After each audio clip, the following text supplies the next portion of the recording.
네. 자, 이번에는 지식재산권의 분류에 대해서 좀 보도록 하겠습니다. 페이지는 1페이지죠. 그죠? 네.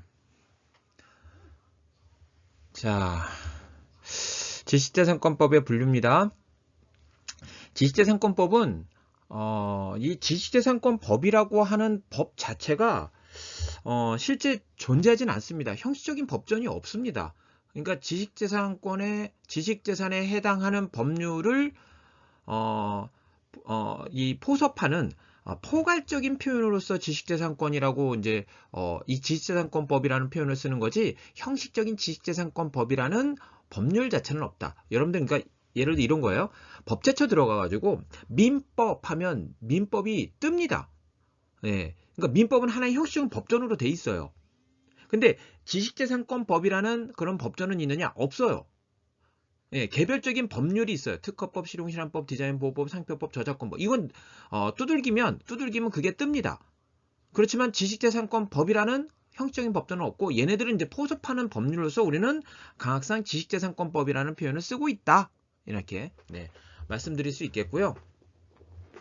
이제 여기서 이제는 네, 강학상이라는 표현을 쓰면 조금 적절하진 않을 것 같습니다. 자, 아무튼 이렇게 이제 포괄적인 표현으로서 법이라는 표현을 쓰고 있는데 이 지식재산권법은 다시 이렇게 두 가지로 나눠집니다. 하나는 산업재산권법과 또 하나는 이제 저작권법 이렇게 이제 두 가지로 나눠지게 되는데요. 이렇게 원래 이제 이게 전통적인 구분입니다.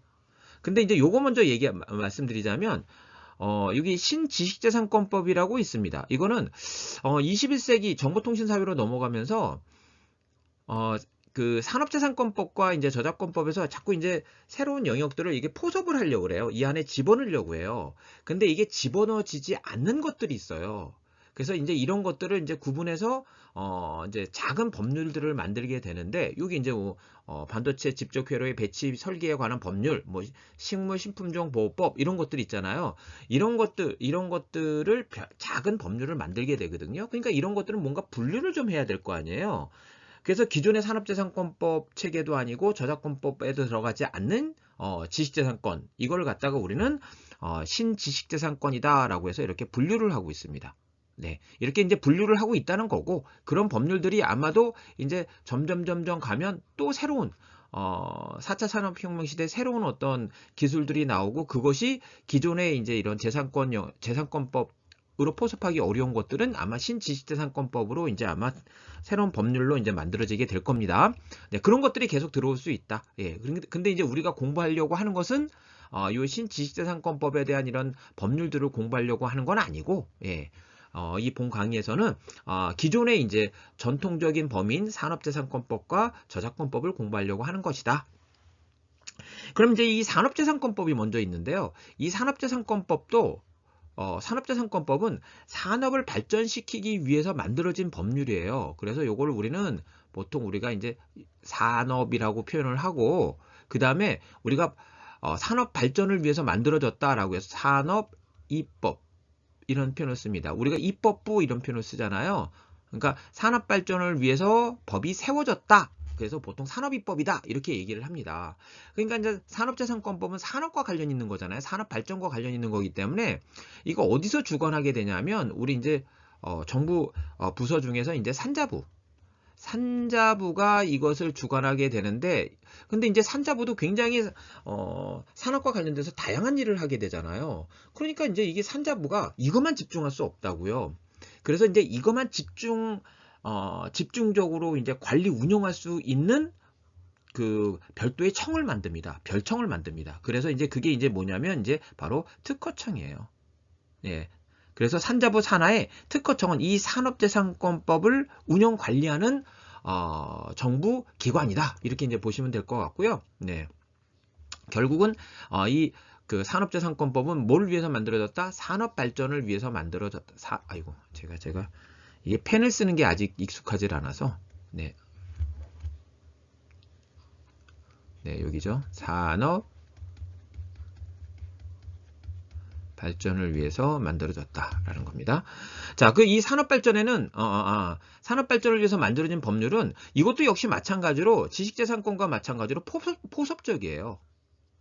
그러니까 실제 산업재산권법이라는 법은 없고 이런 세부적인 법률을 우리는 통칭해서 산업재산권법이라고 하고 있습니다. 여기에는 이제 그럼 세부적인 법률이 뭐가 있느냐? 이렇게 있죠. 보통 특실디상 해가지고 특허, 실용실한, 디자인, 상표 이렇게 돼 있는데, 자, 이게 특허, 실용실한 같은 경우는 이거는 기술에 관한 겁니다. 기술에 관한 거. 근데 이제 수준 높은 기술이 특허, 그거보다 수준 낮은 게 이제 실용실한으로 보호되는 거고요. 이 디자인 같은 경우는 이제 외관에 관한 거예요. 외관을 새롭게 창작한 외관을 보호하는 거고요. 상표는 우리 상품 표지에 관한 겁니다. 표지. 네. 그래서 예를 들자면 이런 거예요. 만약에 어떤 자동차가 있는데 요즘이야 이제 뭐 전기차 시대니까 그렇진 않겠지만 이제 뭐 만약에 엔진 기술이 있다라고 하면 엔진 기술과 관련해서 내가 특허를 받고 싶다. 새로운 기술에 대해서 특허를 받고 싶다. 그러면 어디서 보호받는 거예요? 바로 이제 특허법에서 보호를 받는 거고, 예컨대 자동차가 있는데 자동차 어떤 시트와 관련돼서 조금 약간 개량을 좀 한 거예요. 약간 개량을 한 거예요. 이제 사람들이 시트가 직선 형태로 돼 있는데 곡선 형태로 살짝 이렇게 곡선 형태로 바꿔주게 되면 굉장히 이제 장거리 운전하더라도 이제 피로감이 좀 덜하는 그런 실용적인 가치가 있는 기술을 개발한 거죠. 그럴 때 이제 보호받는 게 이제 실용실험법입니다. 그러면 이제 새로운 자동차를 만들었다라고 하면 새로운 자동차는 새로운 외관을 갖고 있겠죠. 외관이 굉장히 새로운 외관이에요. 새롭게 창작했잖아요. 그걸 보호하는 게 바로 디자인 보호법이고요. 그 다음에 이제 상표법 같은 경우는 그러면 그 새로운 자동차에 대해서 이제 그럼 다른 자동차와 구별하기 위해서 뭔가 이름표를 달아야 될 거 아닙니까? 다른 자동차와 구별하기 위한 이름표. 그래서 뭐 옛날에 이제 뭐 소나타, 뭐 그랜저, 그죠? 뭐 제네시스, 뭐 이런 어떤 이름표를 부착하게 돼요. 그걸 보호하는 법률이 바로 이제 상표법이다라는 겁니다. 그러니까 각각 역할이 달라요. 그러니까 하나만 가지고 하나의 법률만 가지고 제대로 보호할 수가 없기 때문에 이거를 각각의 특성에 맞게 이렇게 세분화해서 세분화된 법률에 의해서 보호가 된다. 이 네 가지 법률이 유기적으로 작동했을 때 우리는 산업 발전을 이루게 되는 것이고요. 근데 이들이 갖고 있는, 우리가 이제 세부적으로 이제 각각의 법률에 대해서 공부를 하겠지만 이들이 갖고 있는 특징 중에 이게 뭐가 있냐면, 자, 특허, 실용시한, 디자인까지는 이게 뭐다? 새롭게 만든 걸 보호하는 인센티브제예요. 그러니까 이게 뭐의 문제다? 바로 창작의 문제다. 새로운 기술도 창작하고 또 새로운 외관도 창작하고, 이 창작을 보호하는 게 바로 특허, 실용시한, 디자인이다 라는 겁니다. 창작의 문제. 여기에 인센티브를 주는 거죠. 그래서 산업 발전을 이루려고 하는 게 특허, 실용시한, 디자인이다 라는 겁니다. 근데 상표법은 뭐예요? 상표법은 표지를, 예컨대 만약에 스마트폰이 있으면 갤럭시, 그죠? 뭐 아니면 뭐 아이폰, 이렇게 이제 각각 다른 상품과 구별하기 위해서 내가 갤럭시란 단어를 선택한 거잖아요. 갤럭시를 처음으로 삼성에서 만든 게 아닌 거죠. 그죠? 그래서 이거는 우리는 무슨 문제라고 하냐면 이건 창작의 문제가 아니라 선택의 문제다. 좀 이게 그래서 상표법이 다른 특허, 실용시한, 디자인과는 좀 다른 길을 간다. 이렇게 이제 보시면 될 것 같습니다. 그리고 이제 여기 저작권법이 있습니다. 저작권법은 이거는 문화의 향상 발전을 위해서 만들어졌어요. 그래서 이걸 우리는 문화 입법 이렇게 표현을 합니다. 여기 하나가 더 들어갔네요. 문화입법이다. 문화의 향상 발전을 위해서 만들어진 법률이 바로 이제 저작권법입니다. 자, 그러니까 이제 우리 문화와 관련된 부서가 어디예요? 문화체육관광부. 그죠? 그건 줄여서 이제 여기 적어놨네요. 문화체육관광부죠. 그러니까 이 문화체육관광부 소관으로 되어 있어요. 그런데 이제 문화체육관광부도 사실은 워낙 다양한 일을 하다 보니까 사실 이 저작권법의 운영과 관리를 집중적으로 하기는 어려운 거예요. 그래서 요거를 전담하는 상설위원회를 만듭니다. 그게 이제 뭐냐면 한국저작권위원회예요. 이 한국저작권위원회에서 이제 뭘 합니까? 바로 이제 운영 관리를 하게 된다라는 겁니다. 그러니까 이제 같은 지식재산권이긴 하지만 저작권과 산업재산권은 조금 다르겠죠. 이 관장하는 부서도 다르고. 그렇지만 이제 아무튼 저작권법도 새로운 창작, 무형의 새로운 창작에 대해서 보호하는 거예요. 물론 보호 대상은 다릅니다. 예. 그래서 이것도 무슨 문제다? 바로 이제 창작의 문제다라는 겁니다. 창작의 문제고, 근데 여기 이런 표현이 있어요. 상대적이다라는 건데, 이 상대적이라는 의미는 뭐냐면 이런 얘기입니다. 우리 이제 특허 실용시한 디자인은 여기까지 여기의 창작의 문제는 전체 법률 전체로 보면 절대적이다 이렇게 표현할 수 있거든요. 이거는 이런 거예요. 만약에 갑이라는 회사가 있는데 A라는 것에 대해서 발명을 했고 만약에 을이라는 회사도 또 갑이 발명한지 모르고 발명을 했는데 갑은 뭐 3월 10일 날 출원했고 얘는 뭐 4월 뭐 25일 날 출원했다라는 겁니다. 근데 얘가 이제 먼저 출원했으니까 결국 다른 요건을 갖췄다면 얘가 특허가 되겠죠. 얘는 어떻게 되겠습니까? 거절이 되겠죠. 그죠? 그죠? 네. 그러면 을이 얘 걸 보고 뺏긴 게 아니죠.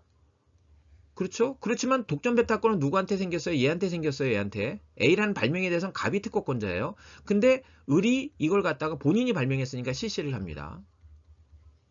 그러면 여기서 특허권 침해 주장하면 침해입니까? 얘도 스스로 발명한 건데 이거 침해입니다. 이거 침해가 된다. 그러니까 무조건 침해입니다. 그 발명과 동일하면 침해입니다, 이건. 물론 이제 거기에서 제한되는 사유들이 있지만 아무튼 네, 여기서 얘기하는 전체적으로 얘기하는 건 이건 침해다. 얘도 발명했다 하더라도 침해다. 혹시 을이 지금 갑의 이제 특허권을 몰랐다 하더라도 실시하면 침해다라는 거예요. 강력하죠. 그러니까 이 산업재산권 쪽은 강력합니다. 근데 저작권은 어떠냐? 여기 상대적이라는 의미는 뭐냐면 이런 거예요. 만약에 갑이라는 어떤 싱어송라이터가 있어요. A라는 곡을 썼어요. 써서 이제 사람들에게 이제 발표까지 한 거예요. 저작권이 이쪽에 있겠죠? 저작권이. 네. 근데 이제 을이라는 사람이 이 A라는 곡이 있는지를 모르고 유사한 A-라는 곡을 쓴 거예요. 그래서 이거를 갖다가 발표를 했고 이걸 갖다가 이제 이걸 가지고 이제 여기저기서 이제 노래도 하고 막 이러는 거예요. 그랬더니 이제 사람들의 인지도가 생기는 거예요. 그래서 이제 갑이 여기에 대해서 침해 주장을 했습니다. 이게 침해가 될까요? 안 될까요? 요거는 잘 모른다는 거예요. 네. 이게 만약에 이 을이라고 하는 사람이 만약에 갑이라는 곡을 알면서 이렇게 해서 발매를 했다면 이건 침해입니다. 근데 그게 아니라 을도 이런 갑이 있는지 모르고 스스로 창작을 해서 A-라는 곡을 발매를 하고 이걸 갖다가 이용했다면 이건 침해가 안 된다. 그러니까 결국은 저작권법은 상대적이라는 의미는 뭐냐면 이걸 보고 뺏겼을 때 카피했을 때 침해지. 이걸 우리는 보통 의존성 또는 의거성 이렇게 표현하거든요. 이렇게 카피했을 때 침해지 카피하지 않았다면 침해가 되지 아니한다라는 얘기입니다. 그러니까 상대적으로 저작권이 권리로서의 효력은 조금 약하다 이렇게 볼 수 있어요. 그 대신 저작권법은 산업재산권법에 비해서 권리로서의 강도는 약하지만 보호하는 기간은 넓습니다. 예. 굉장히 넓습니다. 요거 이제 우리 차후에 이제 말씀드리도록 하겠고, 아무튼 이렇게 지식재산권법은 분류가 되고, 그리고 이런 특성, 전체적으로 이런 특성이 있다 정도로만 우리가 이제 분류를 해보고, 예, 구체적인 이제 법률에 대한 내용은 차근차근 하나씩 이제 공부해 나가게 될 것입니다. 자, 이렇게 함으로써 이제 지식재산권 전반에 대한 얘기를 이제 두 번에 거쳐서 했고요. 예, 요 이후에는 우리 이제 본격적으로 이제 특허법부터 들어가게 될 것이고요. 이 강의에 가장 많은 비중을 차지하는 게 바로 이제 특허법 강의다. 이렇게 말씀드리면서 이 시간은 마치도록 하겠습니다. 수고하셨습니다.